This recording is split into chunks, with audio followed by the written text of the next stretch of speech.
Hello दोस्तों, नमस्कार। RJ Hindi कहानी में आपका बहुत बहुत स्वागत है। दोस्तों, कहानी का पूरा आनंद लेने के लिए वीडियो को लास्ट तक देखें। अगर कहानी पसंद आए तो कृपया चैनल को जरूर सब्सक्राइब करें व वीडियो को लाइक करें। तो दोस्तों चलिए शुरू करते हैं। शिवानी अपने माता पिता की इकलौती संतान थी। उसके पिताजी गवर्नमेंट अफसर थे। माताजी घर संभालती और शिवानी की देखभाल करती। जब शिवानी का जन्म हुआ तब उसकी सुंदरता पे मुग्ध होकर डॉक्टर साहब ने ही उसे शिवानी नाम दे दिया। माता पिताजी ने इसी नाम को अपना सौभाग्य समझकर अंगीकार कर लिया और उस प्यारी नन्ही परी का नाम शिवानी पड़ गया। शिवानी के माता पिता ने घर वालों की मर्जी के खिलाफ प्रेम विवाह किया था, जिससे नाराज होकर उनके घर वालों ने उनसे सारा रिश्ता खत्म कर लिया था। उनके जीवन में बुजुर्गों के आशीर्वाद की कमी हमेशा खलती थी। शिवानी के जन्म पर भी उनके घर वालों का दिल नहीं पसीजा। इन दोनों ने प्रेम विवाह तो किया ही था, अंतर जाति विवाह भी था। उनकी रूढ़वादी परिवार ने इन दोनों का पूर्ण रूप से परित्याग कर दिया था। इन दोनों ने कई बार कोशिश की, अपने परिवार वालों से मिलने की, क्षमा याचना की, मगर कोई फायदा नहीं हुआ। अंत में अपनी नियति मानकर इन्होंने कोशिश छोड़ दी। शिवानी बचपन से ही बड़ी नटखट थी। उसकी शरारतें और मोहक मुस्कान सबका दिल जीत लेते थे। पड़ोसी हो या घर के लोग सब उस पर जान छिड़कते थे। माता पिता के तो आंखों का तारा थी शिवानी। धीरे धीरे शिवानी बड़ी होती गई। वो दिन भी जल्दी आ गया जब शिवानी को पहली बार स्कूल जाना था। उस दिन मम्मी को बहुत चिंता हो रही थी। इतनी छोटी बच्ची स्कूल में कैसे रहेगी? मुझे ना पाकर रोएगी तो नहीं? शिवानी पहली बार इतनी देर के लिए उनसे दूर हो रही थी। मन भी चिंतित हो रहा था। स्कूल ड्रेस में शिवानी किसी परी से कम नहीं लग रही थी। स्कूल बस स्टैंड तक छोड़ने पापा और मम्मी दोनों गए। जब बस आई और शिवानी उसमें बैठ गई, बस के जाते ही उन्हें ऐसा लग रहा था जैसे कलेजे का टुकड़ा उनसे दूर हो रहा हो। जब 4 घंटे बाद शिवानी स्कूल से वापस आ गई तब इनके जान में जान आई। पहला दिन स्कूल का बहुत अच्छा था। शिवानी के कुछ दोस्त भी बन गए थे। उसने स्कूल के पहले दिन का सारा अनुभव माँ से शेयर किया। वो बहुत खुश थी। समय का पहिया घूमता रहा। शिवानी अब 8 साल की हो गई थी। स्कूल में भी उसके बहुत सारे फ्रेंड बन गए थे। नटखट होने के साथ ही वो पढ़ाई में भी बहुत होशियार थी। कभी भी स्कूल से उसकी शिकायत नहीं आती थी। सब कुछ खुशहाली भरा चल रहा था। पर कहते हैं ना, हर दिन ना होत एक समान। एक बार शिवानी के पिता ऑफिस के टूर पर कहीं बाहर गए थे। वहां से वो तो नहीं लौटे। उनके मौत की खबर आई। हार्ट अटैक की वजह से उनकी मृत्यु हो गई थी। घर में कोहराम मच गया था। शिवानी को समझ में नहीं आ रहा था कि क्या हुआ। बालमन बहुत ही सुलभ होता है। शिवानी को तो यही लग रहा था पापा आएंगे तो सब ठीक हो जाएगा। पर जब उसके पापा की डेड बॉडी आई तो शायद शिवानी को थोड़ा अंदाजा हो गया कि उसने अपने प्रिय पिता को खो दिया है हमेशा के लिए। वो भी बिलख बिलख कर रो रही थी। रोते रोते वो कोमा में चली जाती थी। उसकी माँ के लिए एक दोहरा आघात था। किसी तरह शिवानी की माँ ने खुद को संभाला और शिवानी का ख्याल रखने लगी। पूरे 11 दिनों के बाद शिवानी को होश आया। होश में आते ही वो पापा पापा की रट लगाने लगती और फिर बेहोश हो जाती। उसकी माँ ने खुद को मजबूत किया और उसकी खातिर अपने गम भूल उसकी सेवा में जुटी रही। कुछ दिनों बाद शिवानी के हालत में सुधार आने लगा। धीरे धीरे शिवानी अब नॉर्मल हो गई थी। स्कूल जाना भी उसने शुरू कर दिया। उसकी माँ को पापा की जगह पर नौकरी मिल गई। शिवानी की माँ अब घर भी संभालती और काम पर भी जाती थी। नटखट चुलबुली शिवानी अब गंभीर और बहुत समझदार हो गई थी। कभी माँ से कोई जिद नहीं करती और घर के काम में माँ का हाथ बटाती। माँ और बेटी अपनी दुनिया में रमे रहते।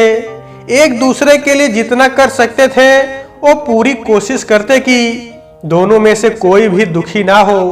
शिवानी की अब स्कूलिंग खत्म हो रही थी। अब उसने कॉलेज में कदम रखा था। सुंदरता तो उसमें कूट कूट कर भरी हुई थी। युवती होते ही कमसिन भी हो गई। कॉलेज में जो भी उसे देखता अपलक उसे देखता ही रह जाता। हर लड़के का सपना था कि शिवानी उसे जीवन साथी के तौर पर मिल जाए तो उसकी जिंदगी स्वर्ग से भी सुंदर बन जाएगी। कुछ लड़के उसके चारों ओर चक्कर भी लगाते, कोई उसके पीछे पीछे उसके घर तक भी आता। शिवानी इन सब बातों से अनजान ही बनी रहती।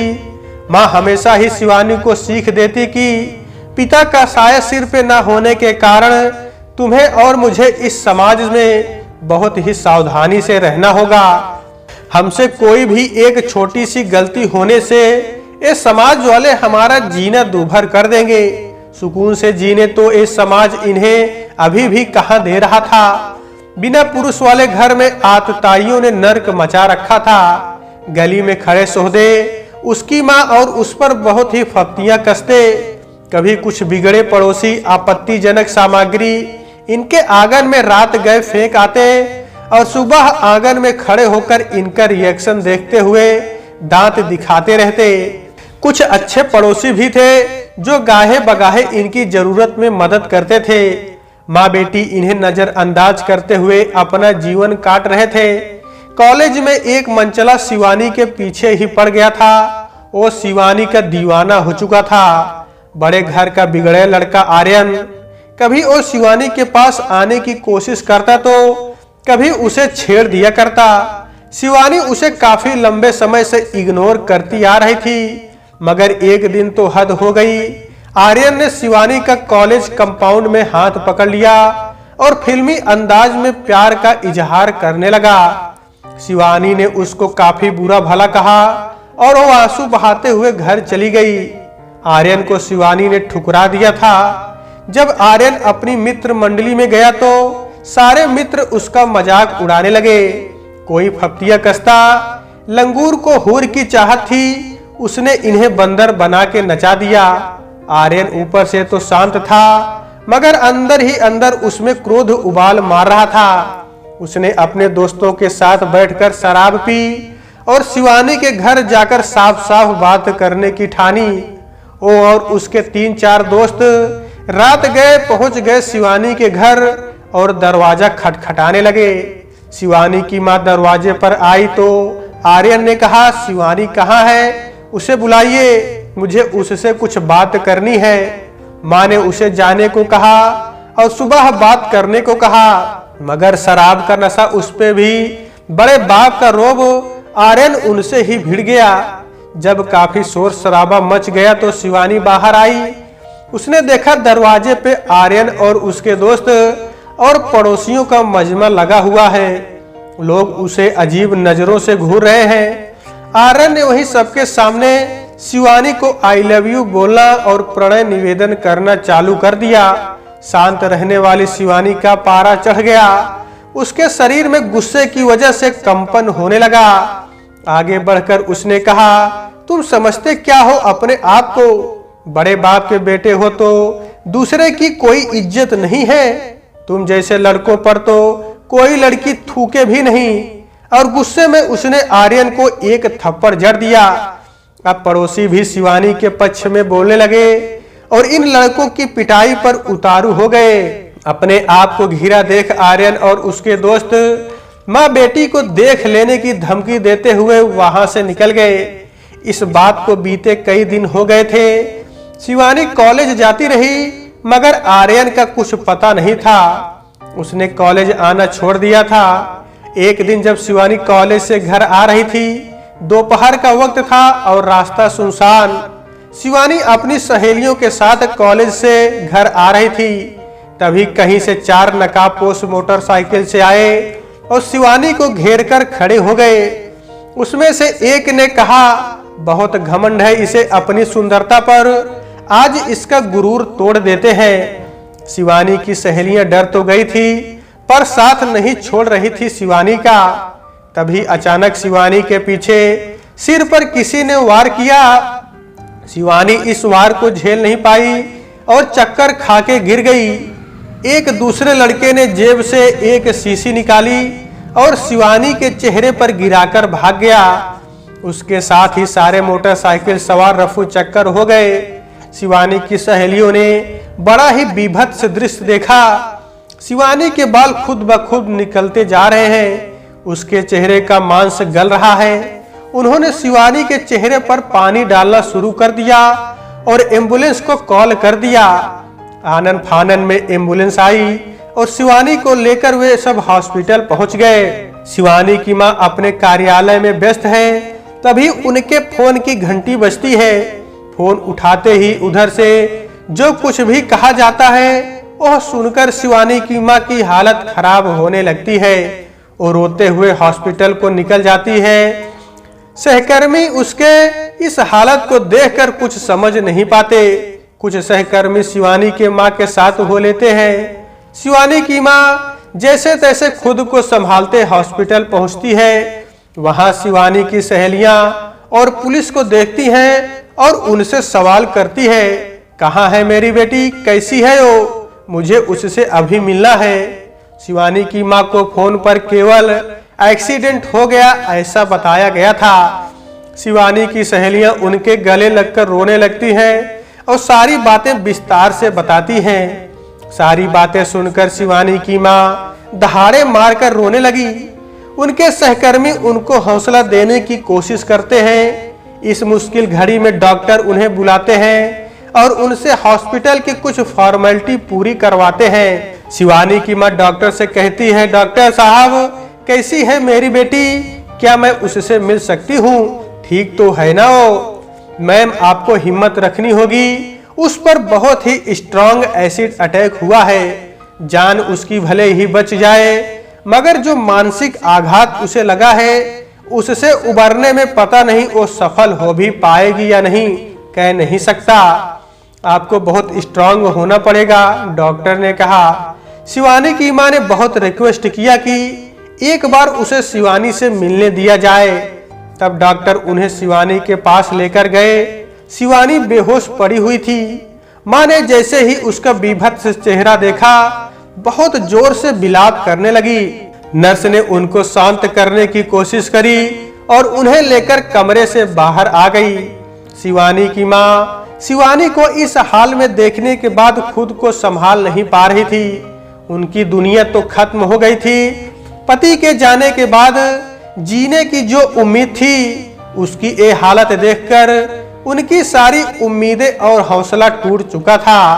पुलिस वालों ने कुछ अज्ञात लोगों के खिलाफ केस दर्ज किया और फॉर्मेलिटी करके वहां से चले गए। इलाज के कुछ दिनों के बाद शिवानी को होश आया।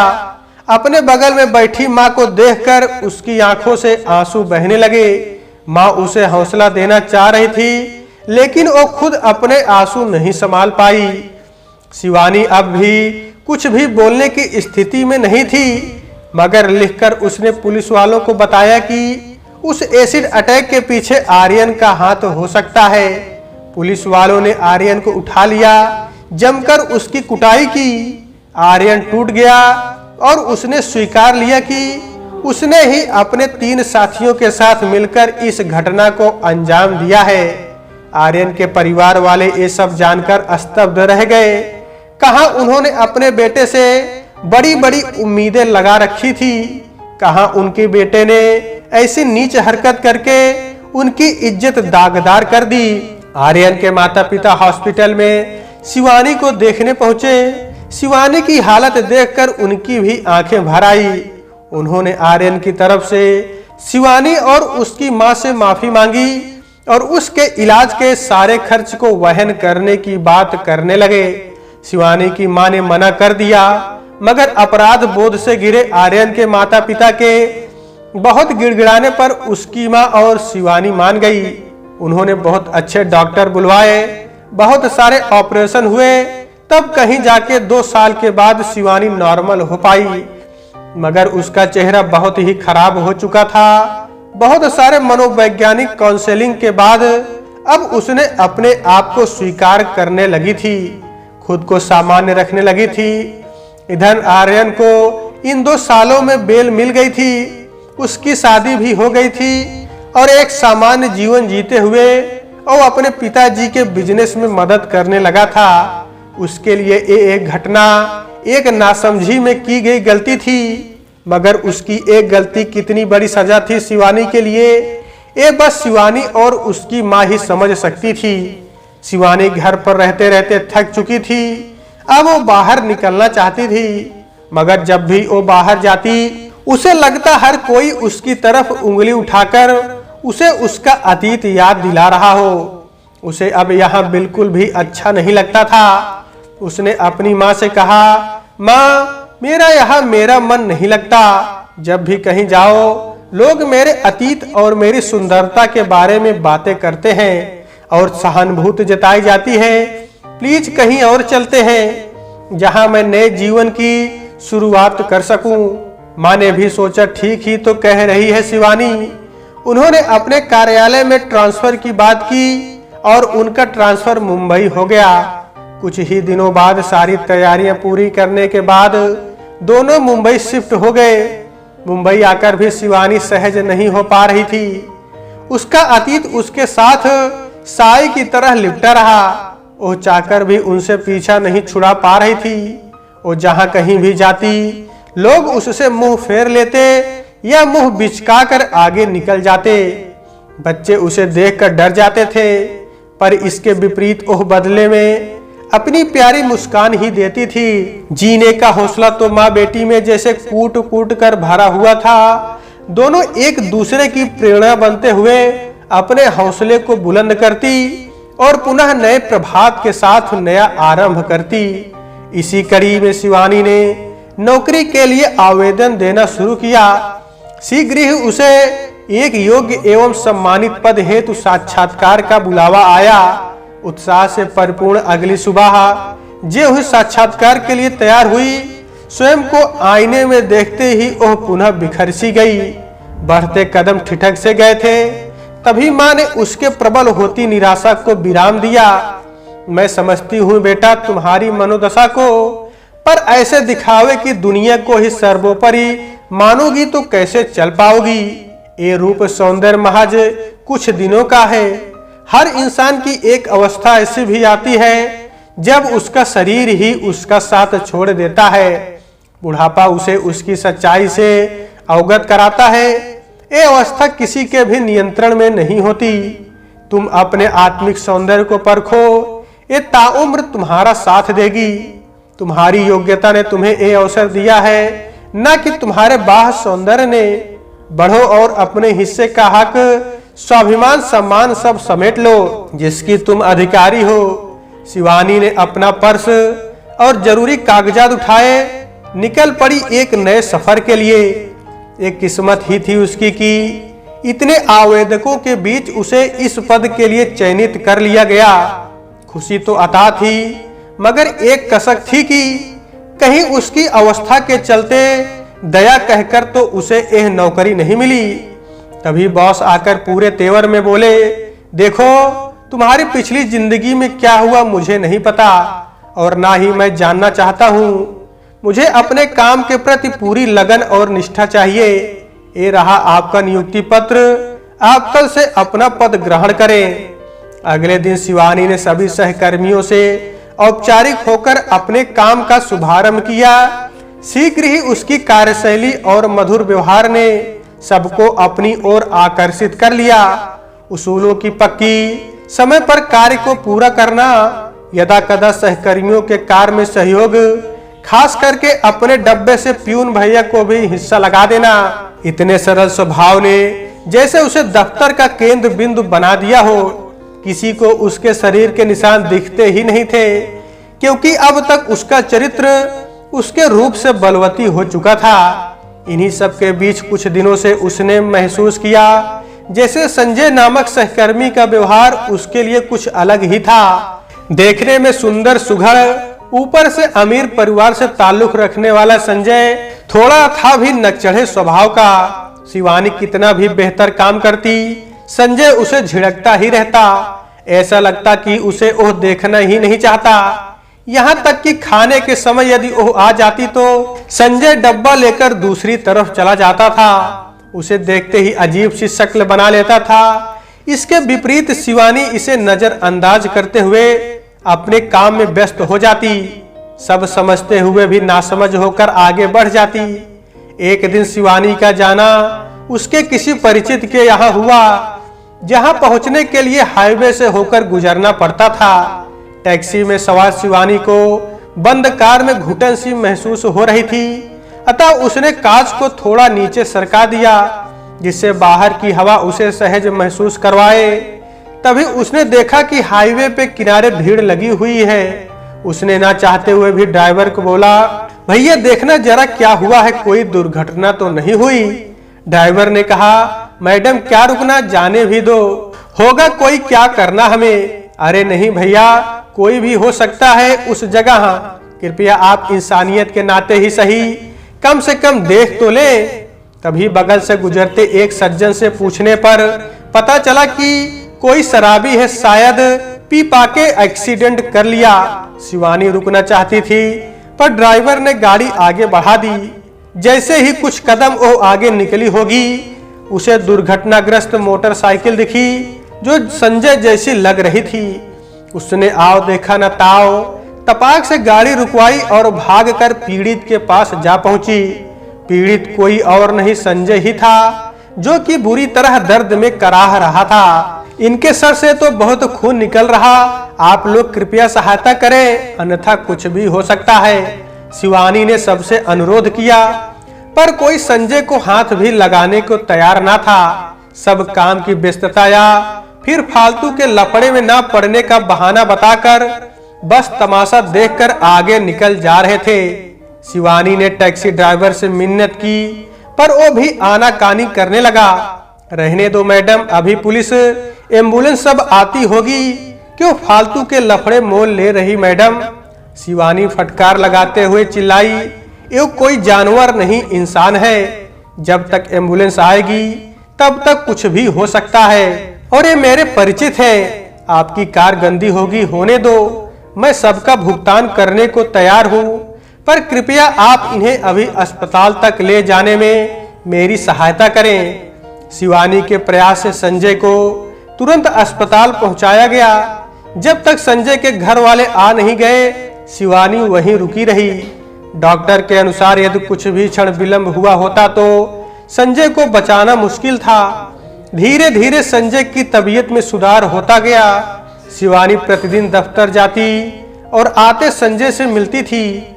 संजय कुछ ना बोल पाता था, बस आंखों से आत्मग्लानि छलका देता। कुछ ही समय में संजय ने सामान्य होकर दफ्तर भी आना शुरू कर दिया। अब एक नए संजय का जन्म सा हुआ था। उसका व्यवहार बहुत परिवर्तित था, खास करके शिवानी के लिए। शिवानी भी संजय के इस बदले व्यवहार से आकर्षित सी हुई जा रही थी। आज होली की छुट्टी पे जाने से पहले सभी एक दूसरे को गुलाल लगाकर बधाई दे रहे थे। इसी बीच संजय ने हाथ में गुलाल उठाया और शिवानी के माथे पर सजाते हुए, जी मुझे नहीं पता मेरा इस तरह सबके सामने बोलना और आपकी क्या प्रतिक्रिया होगी, जाने बगैर मेरा बोलना ठीक होगा या नहीं पता नहीं, पर मैं कहना चाहता हूँ कि मेरे हृदय में आपके लिए एक पृथक ही चित्र बस चुकी है। क्या आप उसे सजीव करेंगी? मैं आपको अपनी जीवन संगिनी बनाना चाहता हूँ, क्या आप मुझसे विवाह करेंगी? शिवानी स्तब्ध बस देखती रह गई। मुंह से शब्द ना निकले, सब जा चुके थे, बस शिवानी और संजय ही रह गए थे। द्वंद्व था सहमति और असहमति का। शिवानी संजय को समझाते हुए बोली, संजय तुम्हें अच्छी लड़कियां मिल जाएंगी शादी के लिए, तुम्हें तो मेरी सच्चाई पता है ना, मुझे उससे कोई फर्क नहीं पड़ता। शिवानी, मेरी ये जिंदगी तुम्हारी देन है, अब आगे की जिंदगी मैं तुम्हारे साथ बिताना चाहता हूँ। अच्छा, तो तुम जान बचाने का एहसान चुकाना चाहते हो? नहीं शिवानी, उस हादसे के बाद मुझे वास्तविकता और दिखावे में फर्क समझ आ गया है। पर तुम्हारे माता पिता, उन्हें भी तो बड़े अरमान होंगे तुमको लेकर, उनका क्या? मैंने पहले ही उन्हें इस पहलू से अवगत करा रखा है। उन्हें सिर्फ और सिर्फ मेरी खुशी चाहिए। अब बस तुम्हारी हाँ की देर है। दोनों तरफ काफी देर तक सन्नाटा पसरा रहा। थोड़ी देर बाद शिवानी ने हाथ में लाल गुलाल उठाया और संजय के गालों पर मल दिया और नजरें झुकाते हुए एक अनोखे विवाह की सहमति दे डाली। तो दोस्तों आज के वीडियो में बस इतना ही। कहानी आपको कैसी लगी कमेंट बॉक्स में जरूर बताइएगा। अगर कहानी पसंद आई है तो कृपया चैनल को जरूर सब्सक्राइब करें और वीडियो को लाइक करें। तो दोस्तों आपसे फिर मिलते हैं अगले वीडियो में, तब तक के लिए नमस्कार।